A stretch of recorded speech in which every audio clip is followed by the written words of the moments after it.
Hello everyone, welcome to the daily editorial analysis of the Assam Tribune newspaper. Before starting the analysis, I request you to subscribe the channel for getting the notifications and share to those who might be helpful from this analysis. A telegram link is given in the comment section through which you will be given important PDFs. Let's start today's important articles. The first article is Celebrating Women Power. So আজি 8 March আৰু আজি হল International Women's Day. So 2025 or International Women's Day যেটো theme হয় হেতু হৈছে accelerate action. আৰু এই থিমটোৱে কি হাইলাইট কৰে মানে যাতে উইমেন বিলাকৰ ক্ষেত্ৰত যিবিলাক অবষ্টিকলছ আছে সেই অবষ্টিকলছ বিলাক এড্ৰেছ কৰিব লাগে সো থিমটো মনত ৰাখিব এক্সিলাৰেট একশন তাৰপিছত চাব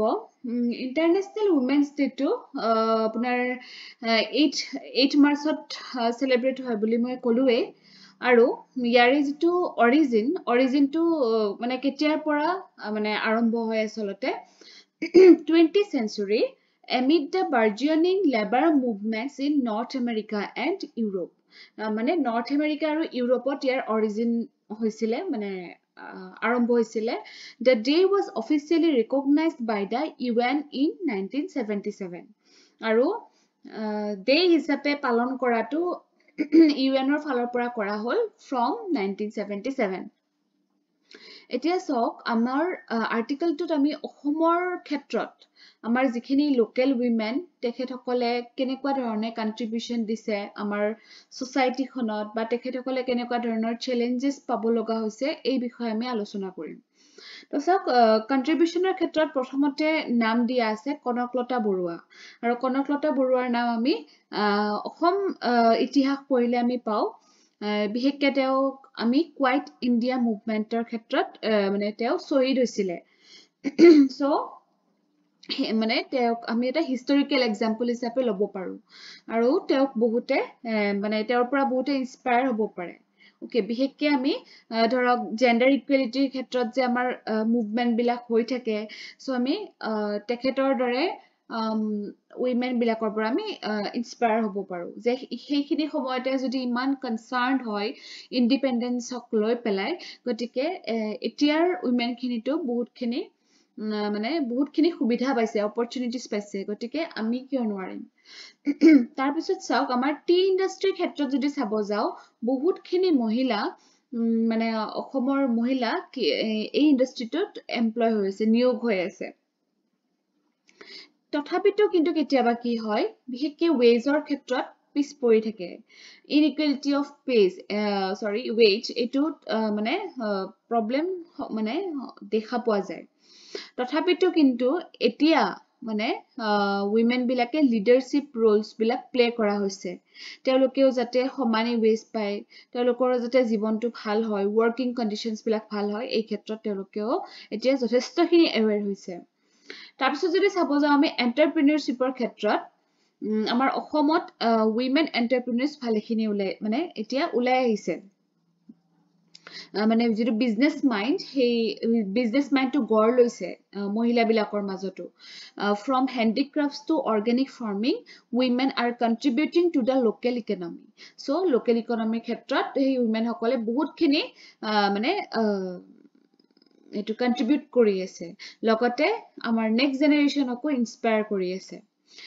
আৰু এই ক্ষেত্ৰত এসএইচজি এটা গুৰুত্বপূৰ্ণ ভূমিকা পালন কৰিছে কাৰণ যেতিয়া এটা বিজনেস কৰিব তেওঁলোকৰ প্ৰয়োজন হয় ফান্ডিংৰ আৰু এসএইচজিৰ দৰে অৰ্গানাইজেচন বিলাকে ফান্ডিংৰ ক্ষেত্ৰত বহুত হেল্প কৰিব পাৰে তাৰ পিছত আহিলে এডুকেশন এতিয়াতো জানে আৰু এডুকেশনৰ কাৰণে বিশেষকৈ গৱৰ্ণমেন্টৰ ফালৰ পৰা কিমানখিনি স্কিমছ ওলাইছে হয়নে সো তেনেকুৱা গৱৰ্ণমেন্ট প্ৰগ্ৰামছ কিছুমান বা কমিউনিটি ইনিশিয়েটিভছ বিলাকৰ কাৰণে এতিয়া উইমেন বিলাকে কোৱালিটি এডুকেশন পাবলৈ সহজ হৈ পৰিছে বা স্কলাৰশিপছ টু কাৰণেও বহুতখিনি মহিলাই এডুকেশন মানে এডুকেটেড হ'বলৈ সুবিধা পাইছে আৰু যেতিয়া এজনী মহিলা এডুকেটেড হয় তেওঁ তেতিয়া কি হয় মানে ভিতৰৰ পৰা মানে তেওঁৰ যিখিনি ধৰক তেওঁৰ যিখিনি কি বুলি কম এতিয়া যিখিনি মানে ট্যালেন্ট থাকে সেই ট্যালেন্টখিনি ইউটিলাইজ কৰিব সুবিধা হয় ওকে আৰু তেতিয়াহে আচলতে মানে প্ৰপাৰলি তেওঁৰ সেই নলেজখিনি implement হয় okay so women who are educated are more likely to participate in the workforce make informed decisions about their health and families আৰু শিক্ষিত মহিলা এগৰাকীয়ে বেছি এটা ভাল ডিসিশন ল'ব পাৰে বিশেষকৈ তেওঁৰ নিজৰ হেলথ বা পৰিয়ালৰ মানে ধৰক ফাইনেন্স সাইডতে এনেকুৱা ধৰণৰ ডিসিশনস বিলাক তেওঁ মানে ভাল ডিসিশন এটা ল'ব পাৰে তাৰপিছত আহিলো আমি হেলথৰ ক্ষেত্ৰত so health is a critical aspect of gender equality আৰু আমাৰ ওমেন হেলথৰ ক্ষেত্ৰত মানে এৱাৰনেছটো এতিয়া বহুতখিনি আহি গৈছে so local health initiatives focus on maternal and reproductive health আমি ইয়াতে আশা বাইদেউসকলৰ কথা আমি কি কৰিব পাৰো মেনশন কৰিব পাৰো হয়নে গতিকে কমিউনিটি হেলথ ওয়াৰ্কাৰ্ছ সকলৰো বহুত অৰিহণা আছে এই ক্ষেত্ৰত গতিকে চাওক কিছুমান চ্যালেঞ্জেসও আছে যেনেকৈ ধৰক এতিয়াও কিছুমানে barriers in accessing health care no এনেকুৱা হৈ যায় ন কিনো আৰু ডাঙৰ কথা আছে সাপোজ প্ৰেগনেন্ট লেডি এজনী ইমান কিয় ডক্টৰ তাতে নি থাকিব লাগে কিয়নো ইমান পুষ্টিকৰ খাদ্য খাব লাগে এনেকুৱা ধৰণৰো মানে প্ৰবলেম কিছুমান ঠাইত সব নহয় কিছুমান ঠাইত এতিয়াও হেনেকুৱা ধৰণৰ প্ৰবলেমস ফেস কৰি আছে উইমেনে বা প্ৰেগনেন্সি টাইমত মানে যিখিনি আপোনাৰ মানে কেয়াৰ পাব লাগে বা যিখিনি ৰেষ্টত থাকিব লাগে সেই ৰেষ্টখিনিও হয়তো কোনোবাজনী মহিলাই নাই পোৱা গতিকে এনেকুৱা ধৰণৰ কিছুমান বেৰিয়াৰ্ছৰ সন্মুখী হৈ আছে and women in Assam continue to face challenges such as gender based violence এটোটো সকলোৱে জানেই মানে তাৰ পিছতে এটো ডমেষ্টিক ভায়োলেন্সও হ'ব পাৰে তাৰ পিছতে ডিসক্ৰিমিনেশন এটো যদি মই ক'ব যাও যে লৰা ছোৱালীৰ মাজত যেটো মানে পাৰ্থক্য আনে যে লৰাজনক বেছি ভালকে খুৱাব পিন্ধাব পঢ়াব ছোৱালীজনীকটো বিয়াই দিব এই যেটো মাইন্ডসেট হেতু আছে এতিয়াও বহুত জাগাত and limited access to resources so এনেকুৱা ধৰণৰ challenges বিলাক আমাৰ সোসাইটিত এতিয়াও আছে এতিয়া সব ইনিচিয়েটিভস ফৰ উইমেন এম্পাৱাৰমেন্ট এতিয়া অংগনবাদী সেন্টাৰছৰ নাম সকলোৱে শুনিছে মানে অংগনবাদী বুলি ক'লে আমি মানে পঢ়াৰ কথাটোৱে মনত আহে পঢ়িবলৈ যায় তাতে মানে অকল পঢ়া বুলি নহয় এইবিলাক আচলতে কি হয় government sponsored child care and mother care facilities so সেই সেন্টাৰছ বিলাকত মানে child care mother care facilities বিলাকো মানে তাতে দিয়া হয় আৰু ইণ্ডিয়াত কেতিয়া এস্টাব্লিশ কৰা হৈছিলে in 1975 as part of the integrated child development service program যেটো আমি ICDS বুলি কওঁ okay providing critical services to pregnant women and nursing mothers International Women's Day in Assam is marked by various seminars workshops cultural programs হয়নে so এইবিলাকৰ দ্বাৰা মানে awareness মানে spread কৰা হয় আজিৰ দিনটোত আমাৰ অসমত বিভিন্ন জাগাত এনেকুৱা ধৰণৰ হয়তো workshops হৈছে বা cultural programs হৈছে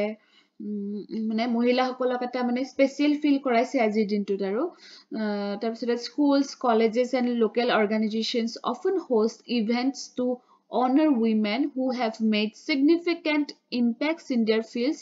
that serve to inspire the community and raise awareness about gender equality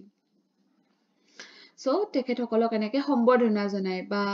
যেহেতু তেখেতসকলে ইনস্পায়াৰ কৰি আছে তেওঁলোকৰ নিজৰ কামখিনিৰ জৰিয়তে তাৰপিছত চাওক আমাৰ ৰিসেন্টলি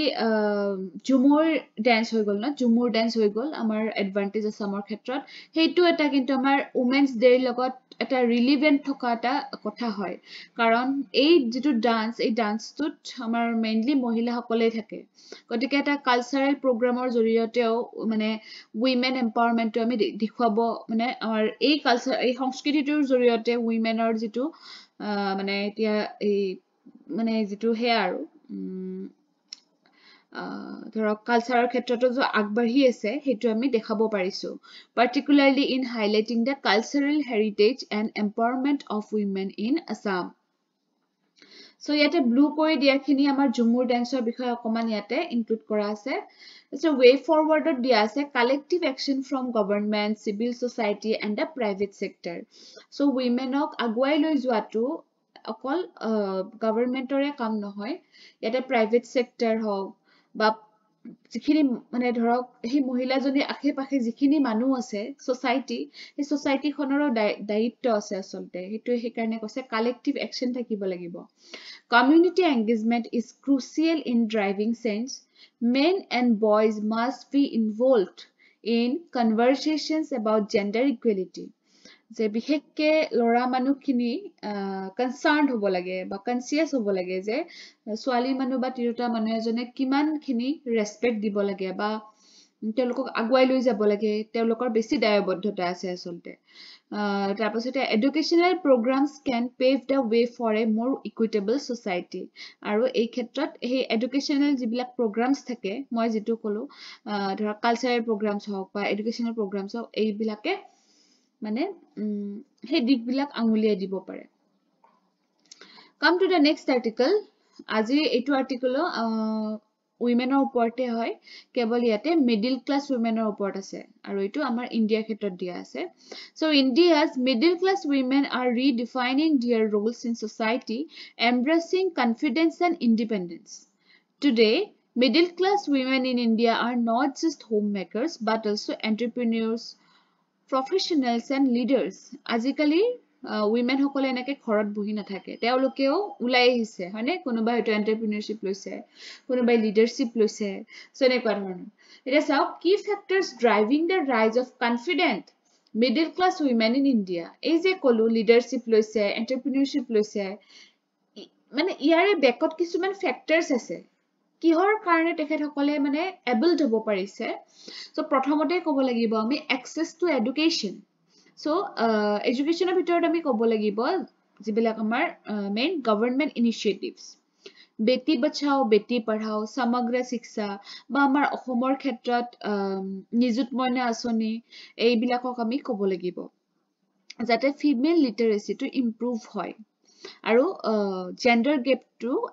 এডুকেশ্যনৰ ক্ষেত্ৰত কমি যায়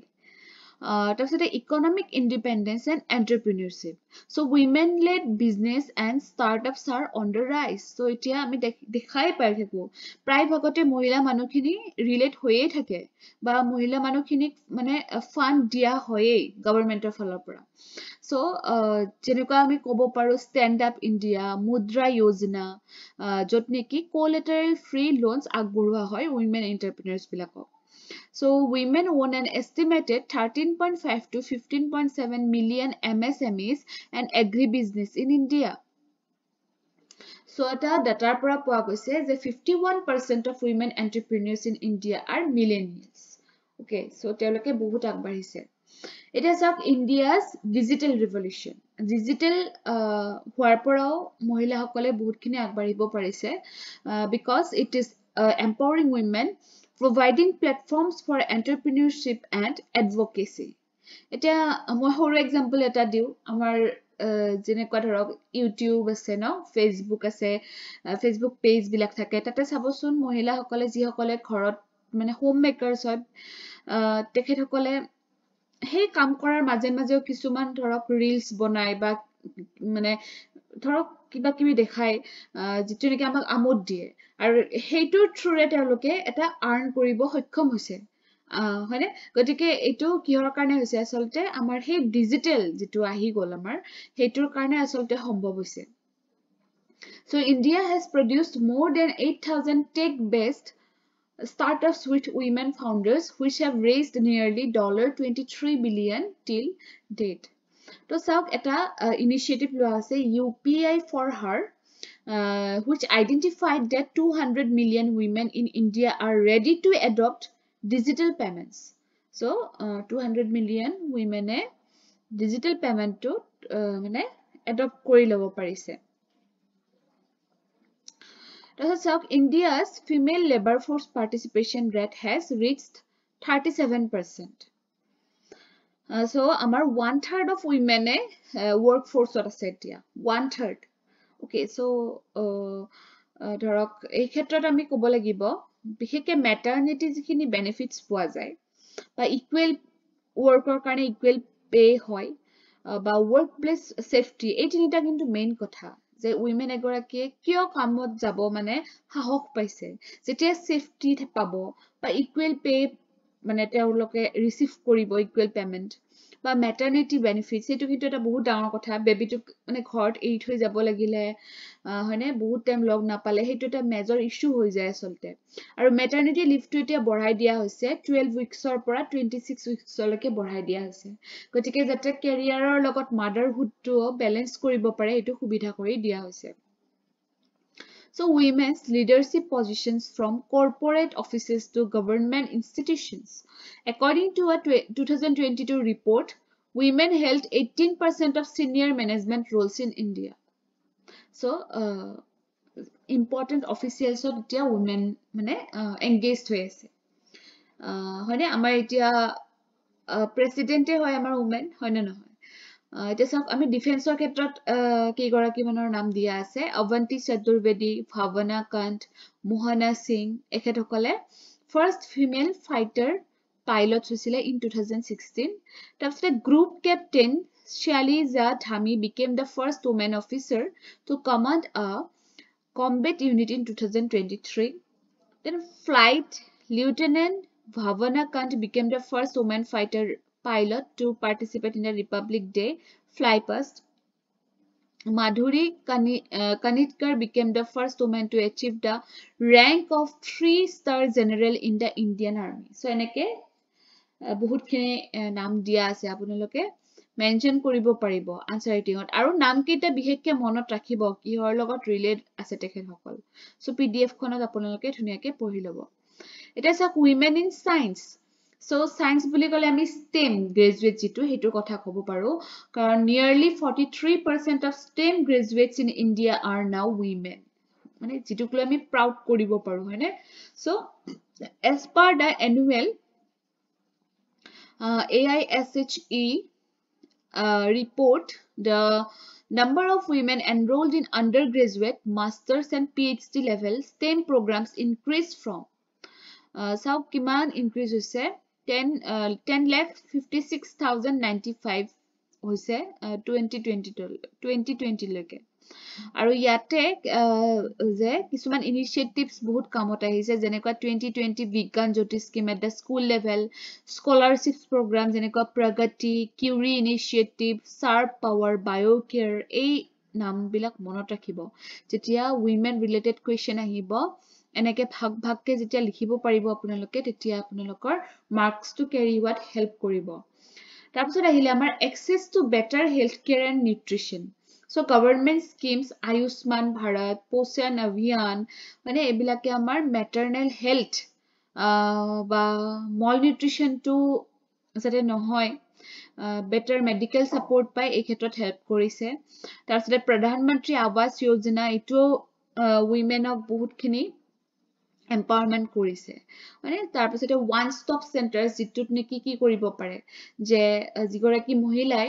আপোনাৰ ভায়োলেন্স বা এবিউজ ফেস কৰি থাকিব লগা হৈছে সেই ওয়ান ষ্টপ সেন্টাৰস বিলাকত তেওঁলোকে হেল্প লব পাৰে ওকে সো মানে সিকিউৰড হ'ব পাৰে থ্ৰু দোজ সেন্টাৰস এটা চাওক ইউনিয়ন বাজেট 2025 to 26 খনে উইমেনৰ ওয়েলফেয়াৰৰ কাৰণে কিছুমান ষ্টেপ লৈছে যেনেকুৱা loans of up to rupees 2 crore for first-time borrowers, especially women and SC or ST communities. Okay, so 2 crore rupees আগবঢ়াইছে women আৰু SC ST communities খিনি যাতে তেওঁলোকে আৰু economically grow কৰিব পাৰে. It also introduced a new tax regime that will benefit working women by enhancing their disposable income. So তেওঁলোকৰ disposable income to enhance কৰিবৰ কাৰণেও মানে এটা নতুন tax regime এটা আনিছে okay so এইখিনি মনত ৰাখিব আৰু আজিৰ যেটো anecdote এটো হেখত দিছো মই কাৰণ আৰম্ভণিতে anecdote দিলে হয়তো কিছুমানৰ অকমান problem হ'বও পাৰে মই হেইটো ভাবি পেলাই anecdote টো পিছত আনি দিলো কাৰণ কিছুমানৰ হয়তো টাইমৰ অভাৱ হ'ব পাৰে তেখেতসকলে এটো স্কিপ কৰিব পাৰে যি সকলে ধৰক essay related problem নাই পোৱা এতিয়ালৈকে বা তেওঁলোকে essay problem নাপায় তেখেতসকলে স্কিপ কৰিব পাৰে এটা চাওক সো আজি anecdote আনিছো মই previous year এখন essay লগত মিলিব পৰাকে এটা anecdote all ideas having large consequences are always simple Okay, so কিবা এটা ঘটনাৰ যেতিয়া মানে এটা বহুত ডাঙৰ কনসিকুৱেন্স হৈ যায়, বহুত ডাঙৰ ঘটনা এটা ঘটি যায়, তাৰ কিন্তু বেকত যিটো কজ থাকে সেইটো সিম্পলে থাকে মানে বহুত ডাঙৰ মানে এটা যেতিয়া কনসিকুৱেন্স হৈ যায় তাৰ আঁৰত এটা সিম্পল কথাই থাকে। যেনেকুৱা চাওক আমাৰ মহাভাৰতৰ ক্ষেত্ৰত ডাইচ গেম যিটো, ওকে, সেই ডাইচ গেমটোৰ কাৰণে ডাইচ গেমটো এটা সিম্পল এটা গেম আছিলে, হয়নে নহয়? কিন্তু এইটোৱে মানে কি কৰি পেলালে, কুৰুক্ষেত্ৰৰ ৱাৰ কৰি পেলালে, যিটো নেকি মানে ডিষ্ট্ৰাকশ্যন আনি দিছিলে। তো চাব, the Pandavas, 5 righteous brothers, ruled over a prosperous kingdom, but their jealous cousins, the Kauravas, sought to destroy them. So Pandavas সকলক destroy কৰিবৰ কাৰণে Kauravas বিলাকে মানে বুদ্ধি ভাঙি আছিলে। So এদিন কি কৰিলে, যিজন কৌৰৱৰ এল্ডেষ্ট মানে সেয়া ভাই দুৰ্যোধন, তেখেতে যুধিষ্ঠিৰ কোন পঞ্চপাণ্ডৱৰ যিজন এল্ডেষ্ট, হয়নে? সো তেখেতক ইনভাইট কৰিলে যে to a game of dice, যে আহা আমি পাহা খেল খেলো, পাহা খেল বুলি কয়। Though Yudhishthira was a man of virtue, he had one fatal flaw. Yudhishthir কিন্তু বহুত ভাল মানুহ আছিলে, ভাৰ্চু মানে বহুত মেন অফ ভাৰ্চু আছিলে, কিন্তু he was obsessed with gambling and could not refuse a challenge. এই যে লটাৰী খেলে কিছুমানে, মানে সো সেইবিলাকত তেওঁ অকমান মানে অবসেসড আছিলে, তেওঁৰ মন যায় নিজৰ ভাগ্যখন পৰীক্ষা কৰি চাবৰ কাৰণে, গতিকে তেওঁ ৰিফিউজ কৰিব নোৱাৰিলে। The game seemed harmless at first, but Duryodhana had rigged the dice to always land in his favor. Yudhishthira began losing everything, his wealth, his kingdom, his brothers, and even himself. So যুধিষ্ঠিৰে এটাৰ পিছত এটাকৈ বস্তু হেৰুৱাই দি আছে, কাৰণ তেওঁ হাৰি গৈ আছিলে। তেওঁৰ ৱেল্থ, তেওঁৰ কিংডম, তেওঁৰ ব্ৰাদাৰ্স, ইভেন তেওঁ নিজকো মানে দি দিবলগীয়া কণ্ডিশ্যন হৈছিলে। আৰু finally, in a final reckless wager, he bet his wife Draupadi and lost. So Draupadi ko betot lagaisile aru loss kori dile. Aru tetia hei Kauravas bilake Draupadik hei courtote dishonor koribor karone try korisile. Ei je ami pao Draupadir bostro haron korisile, hei kothato hoisile. Tetia kintu mane ৰৈ নাথাকিলে আৰু কথাটো, তেতিয়া মানে এটা হেট্ৰেড, এটা revenge আহি গ'ল, কাৰণ কথাটো বেয়াৰ ফালে গুচি গ'ল ন, সাধাৰণ ডাইচ গেম এটাৰ পৰা কলৈ গুচি গ'ল কথাটো। আৰু তেতিয়াই আৰম্ভ হৈ গ'ল Kurukshetra war, which resulted in the death of millions, including the destruction of nearly the entire Kuru dynasty. গতিকে কলো ন, সাধাৰণ গেম ডাইচৰ পৰা কলৈকে গতি কৰিলে। গতিকে সেইটোৱে ক'ব বিচৰা হৈছে এছেখনত। সো এছেবিলাকৰ মই এনেকডটছ বিলাক কৈ গৈ আছো, আৰু আপোনালোকেও ট্ৰাই কৰিব যে এটলিষ্ট এখন এছে আপোনালোকে এটা উইকত লিখিব পাৰে, এখন বা দুখন, কাৰণ আপোনালোকে যদি এপিএসসিৰ কাৰণে প্ৰিপাৰেচন কৰি আছে, মইতো ভাবিছো কাৰণ মোৰ ভিডিঅ' চোৱা মানুহখিনি এপিএসসি প্ৰিপাৰেচন কৰা মানুহে হ'ব, কাৰণ মই মেইনলি মেইনছৰ কাৰণে পঢ়াও, হয়নে? প্ৰিলিমছৰ কাৰণেতো বহুত আপোনালোকে সোৰ্স পাই যাব, কিন্তু মেইনছ খিনি আপোনালোকে ষ্ট্ৰং বনাই লওক। প্ৰিলিমছৰ আগত আপোনালোকে 1.5 মাহ মান পঢ়ি দিলে সেইখিনি আপোনালোকে কভাৰ কৰিব পাৰিব। ওকে, সো আপোনালোকে মেইনছটোত বেছি গুৰুত্ব দিব, কাৰণ এইটোৱে মেটাৰ কৰিব আপোনালোকৰ সিলেকশ্যনত। যদি মেইনছত আপোনালোকৰ ভাল মাৰ্কস নাহে, তেতিয়াহ'লে আল্টিমেটলি প্ৰিলিমছ ক্লিয়াৰ কৰি আপোনালোকৰ লাভ নহ'ব। গতিকে মেইনছটো এতিয়া ষ্ট্ৰং কৰক, আৰু প্ৰিলিমছৰ নটিফিকেশ্যন এতিয়ালৈকে দিয়াই নাই, আৰু নটিফিকেশ্যন অহাৰ লগে লগে আপোনালোকে প্ৰিভিয়াছ ইয়াৰ কুৱেশ্যন তেতিয়া চাওঁ, ময়ো হয়তো আপোনালোকক কিবা এটা ৰেগুলাৰলি কিবা এটা দিব ট্ৰাই কৰিম, কিন্তু তেতিয়ালৈকে সেইটো টাইম নহালৈকে আপোনালোকে মেইনছখিনি এটলিষ্ট 60-70% মান কভাৰ কৰি থওক, যিটো নেকি আপোনালোকক বহুত হেল্প কৰিব, কাৰণ প্ৰিলিমছৰ পিছত হাৰ্ডলি 2 months মান পোৱা যায়। এইবাৰ হয়তো আৰু কমেই পোৱা যাব, কাৰণ এইবাৰ যদি দেৰি হয় প্ৰিলিমছ মানে হেল্প কৰোতে, তেতিয়াহ'লে মেইনছলৈকে বেছি দিন নাথাকিব। গতিকে এতিয়াতে আপোনালোকে যিখিনি পাৰে সেইখিনি আগুৱাই থৈ দিয়ক। ওকে, সো আজিৰ কাৰণে এইখিনিয়ে মোৰ ক'ব লগা আছিলে। ইম্পৰ্টেণ্ট নিউজ দুয়োটা আমাৰ উইমেন ৰিলেটেডে হ'ল, আৰু যিসকল উইমেনে ৱাটচ কৰি আছে সকলোকে মই হ্যাপি উইমেন্স ডে মোৰ ফালৰ পৰা গ্ৰীট কৰিলো। Okay, thank you for watching the video.